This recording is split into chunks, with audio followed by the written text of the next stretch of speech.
So as we transition into an intermediate level of radio-controlled questioning, we transition into the surface RC again.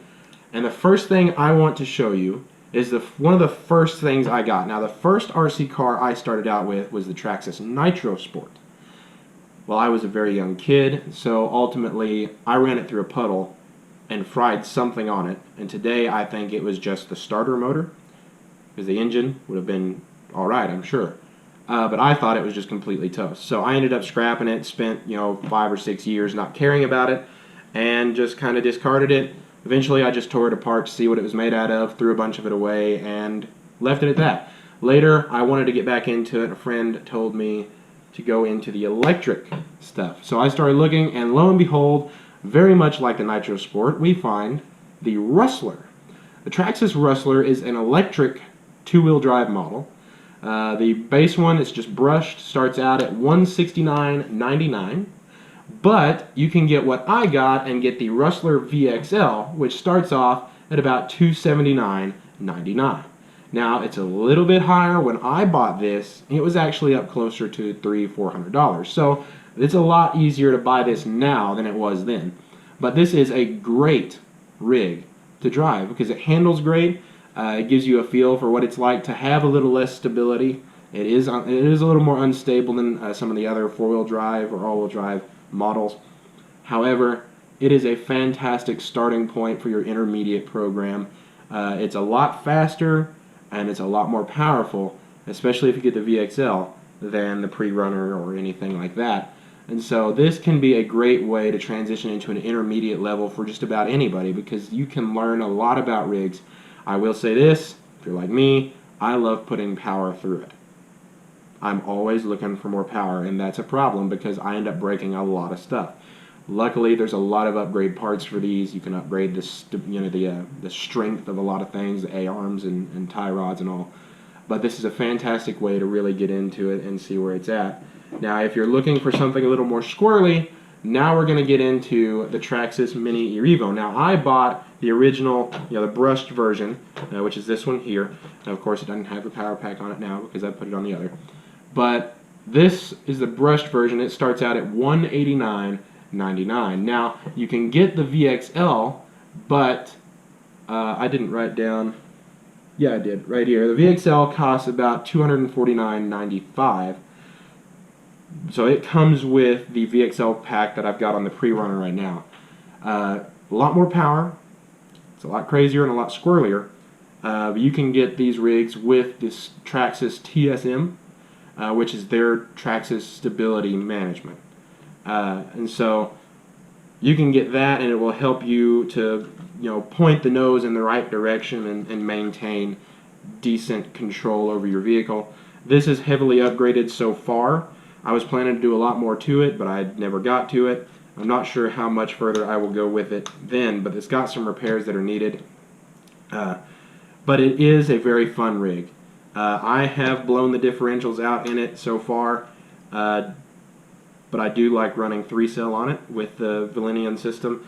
So 3-cell with the brushless stuff, it's a lot of power, and it makes this extremely crazy. However, what are you going to do? It's fun. So that's another intermediate, almost advanced, really, model. But I put it in the intermediate section because this is still something you can get for a kid.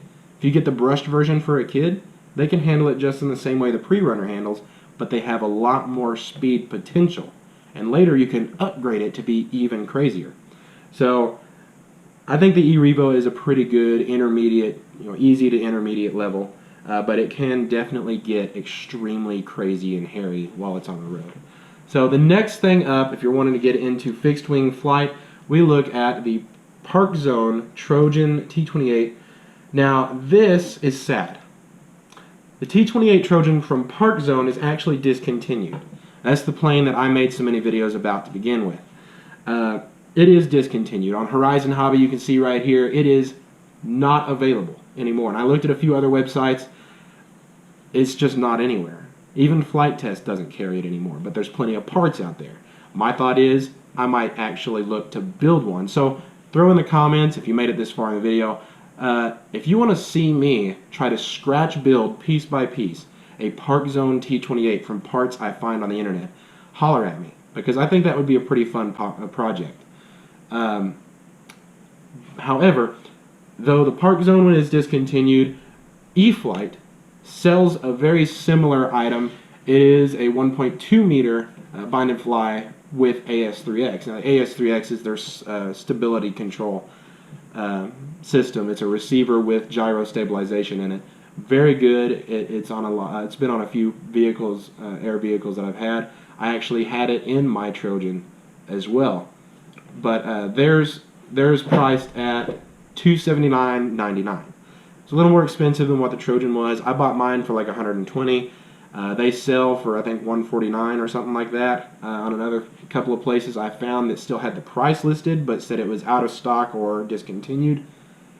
But Eflight does a pretty good job with it, and if you get that AS3X, AS3X is a pretty good way to ensure that you've got really good control over your model. So that is another thing that you can get into if you're looking to get a fixed wing. Now, another thing that you might look at is the Eflight Timber. Now, this is sad too. It's discontinued.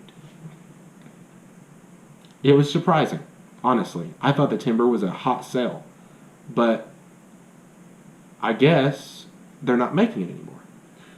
But I can't remember now what I bought mine for. I think it was somewhere around $250 to $300. However, they do have another model. Now, this is the Eflight Turbo Timber. Didn't even know they had this, but essentially it looks to be the same thing. It's the 1.5 meter, which is what mine is.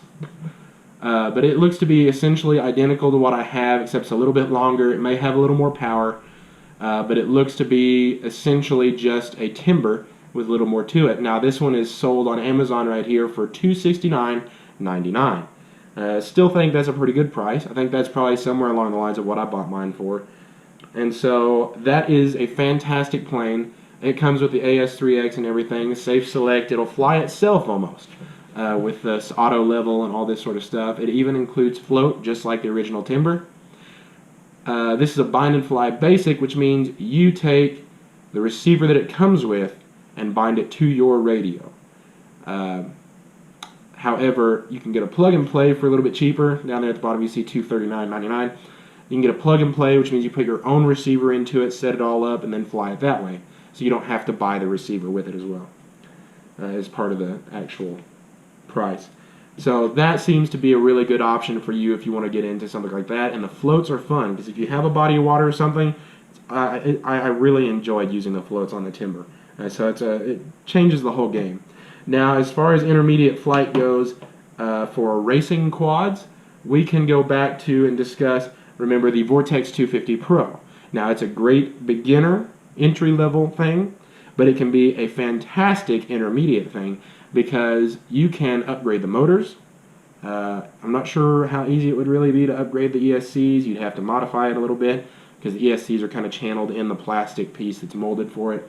But you can upgrade the motors. That's what I did. Put some different props on it. I upgraded the camera. It is a very capable machine, and so if you wanted to get that, remember it's on sale right now at Get FPV for $369.99. And lastly, for your intermediate race quads or freestyle quads, something like that, what you can do is you can get into building your very own drone. Now, the cost can vary quite a bit. I kind of give you a range for an intermediate level for a really good, decent drone. I would give it $200 to $300 by going out and finding parts on Pyro Drone, Get FPV, all sorts of different places sell parts for these drones. But you can find parts, and it would probably take no less than $200 to get a good 5-inch quad built. But you can build it for less. But if you want the highest quality you can for the value of your money, I would go between $200 to $300 in value.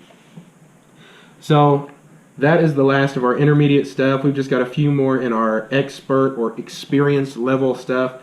Now, we are going to start out with talking about ground level again because it's just kind of our pattern, I guess. A ground level vehicle you can get for the experience level. Now, I don't have an opinion on this because I've never actually used it. I'm yet to get one, but eventually I probably will.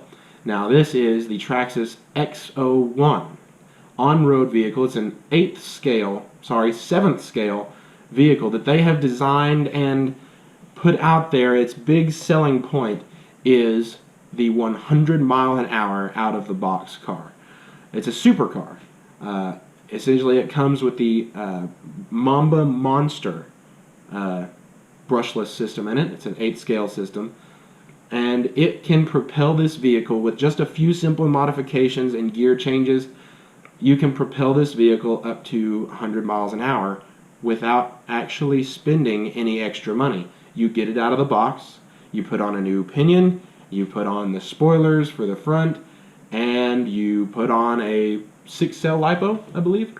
I think that's what you run in it, 2 3-cells in series. Yeah, it goes fast, really fast. Priced at about $799.99 on the Traxxas website. I think that has changed quite a bit. When it first came out, it was really the hot topic. It was about $1,000 for this rig, so it's dropped a couple $100 over the past few years. But it is a very popular model. A lot of people out there have them, and like I said, I plan on getting one eventually as well. But that would be something you would definitely want to put in the hands of an experienced model enthusiast. Next up, we can look at the Flex Innovations Cessna 170. Now, I do have this. I have an opinion on this, and it may very well be one of the greatest planes I own. Now, it is massive, so it's difficult to get in and out of places, which is why it's kind of part of the experience thing. It can be very overwhelming to a lot of people that haven't dealt with much of this, so that's why it's in the experienced level in my list. It comes with the Aura 8 flight control stabilization system that Flex Innovations produced. They manufacture it. Flight Test actually teamed up with them and made the Aura Lite, which I plan on getting for a few of my models as well. Very, very good, very smooth and reliable stability control system. I really do like that system. This starts out about $479.99. That's what I paid for mine, and you can get a battery. I run a 6-cell, what is that, 6200 milliamp hour 6-cell in mine. So that's where it starts out at, but you can get it with floats. Well, here, let's say this. You can buy floats for it. You can put floats on it. That's separate. But you can get the night version only in red for $529.99. That puts LEDs all throughout the wing and everything where you can see it at night very clearly. You can also choose yellow, but they do not have the night version in yellow, which kind of makes me sad, but eventually I'm sure they'll add it. So it's a very good plane. And I gotta say, I've talked to Flex Innovations quite a bit. I met them at Flight Fest, and they have been nothing but fantastic to work with. I can't say anything bad about Flex Innovations. They're wonderful people and very willing to help answer your questions or figure out what you need for repairs or anything. And so it's just a wonderful plane from a lot of wonderful people. And so that is a good experience level plane. You can do 3D with this plane. It's actually a very more than capable plane. It does a lot of things that it really shouldn't be able to do. And I think that's because of Kike Samanzini's amazing experience in designing planes and understanding the hobby.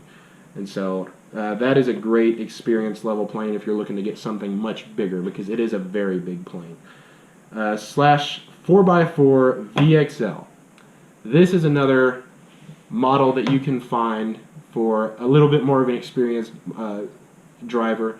Now, it's not necessarily an experienced driver model because anybody can drive it. It's very easy to drive. But this is one of those models that you can put a lot of performance jam-packed into it for racing, because these are meant to race. And so I have the Slash 4x4 right here. I bought off of somebody I knew from a racetrack locally. He had a very high kV motor in it that I didn't care for. I went ahead and swapped out the Valenion system I had in the Rustler that I used to have. I put that in here. I put RPM bumpers and lights on it. It kind of takes away from the whole racy thing, but it looks really, really good. I put steel axles on it. There's no name brand because I don't think they really had a name brand. I think it was just something that came from China, but they've been working extremely well. But this also has the low CG chassis. It is a great handling rig. I put some aftermarket rims and tires on it from Traxxas, and it just works great. It's a fun vehicle to have, and like I said, you can do a lot of work to it to make sure that it is a very, very capable racing machine.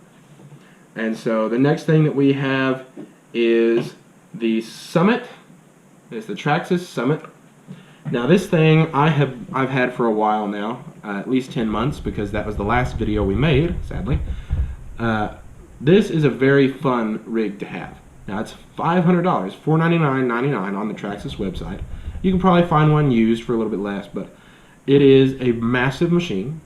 I put some different wheels and tires on it, but the ones that come with it are very grippy and very good. I went ahead and I actually swapped out the Mamba Monster system I had on my Emax, which is kind of in the stages of not doing so good. It's kind of sickly. But I went ahead and put the Mamba Monster system off of my Emax on this, and it really beefs it up. I geared it down a little bit because I didn't want it to have a ton of speed and power to bust up the differentials, but I wanted to have a little more power. Now with a crawler, that's what this is for, it's crawling. With a crawler, brushed systems are the best, because they give you a lot of low-end torque and they're very smooth and linear in their throttle. And with a brushless system, you don't get a lot of that low-end torque. Until that thing starts spinning, it's going to sit there and jitter because it doesn't have a whole lot of torque at the bottom of it without a bunch more throttle input. It's not quite as smooth or linear. But if you gear it low enough, you can get a more linear feel for it. So it's a lot of fun, really nice, but it can be a very challenging model to run as well. It's very big, so putting it in the hands of a child could possibly hurt somebody. However, it's still a pretty docile machine, even for how big it is. But it's in the experience level simply because of the fact that you can do just a few simple changes and it can make it a very powerful, very kind of intimidating machine with how big it is. So the last thing I have on our list right now is custom built racing drones. If you want to get into the hobby, then you want to get something that's a little more like the Wizard here. If you want to upgrade where you're at in the hobby, the Vortex is going to be the way to go because it will still help you along the way. But if you want to get even further into it, if you've had experience and you kind of know what you're doing now, you can start building your own machine. Now, you can spend a lot of money on these. And frankly, it's very easy for me to spend too much money on it. However, I put a price range on it from $300 to $400 simply because to get the best of the best for a decent frame, for your motors, your ESCs, a good flight controller with high processing speed, a good VTX, got to get antennas, you need a really good camera, and you need some pretty high quality batteries. It's going to cost a lot more. However, I think it's worth it because I've had this quad here for a while. Now this is the Umagod Remix frame. So it was $100 by itself, just for the frame and the hardware for it. I've got that plus some, goodness, Tiger Motors F80, the T-motor. It's been so long since I've dealt with this, I've almost forgotten what some of these brand names are. But I put the T-motor F80s on here. They're 2500 kV. Really good racing motors, really high power. They can support up to 4-cell. I've got a 1300 100C 120C burst China Hobby Line batteries. I really enjoy those. They're pretty cheap, inexpensive, but they're very good quality. I've got the Rotor Riot version 2 camera on it. I've got a very high quality ESC. So these are the Betaflight ESCs with the LEDs on them, and I've got a very high quality flight controller. But all of this, it's all going to cost you quite a bit more than what you normally would. You can build your own quad, like I said, up there for $200 to $300, but you're going to have to skimp out on a little bit of these things. You can't really spend $100 on a frame and still have, enough money to buy the rest of it that you would need. So you want to make sure you get the best quality you can if you want to really get a good drone. So if you're looking to get an experience level machine, you're going to be looking to spend up to $400 on something really, really nice for all of your equipment and everything. But then also keep in mind, you still have to build it yourself. You have to do the programming, the setup, getting the ESCs, or the receiver and everything done.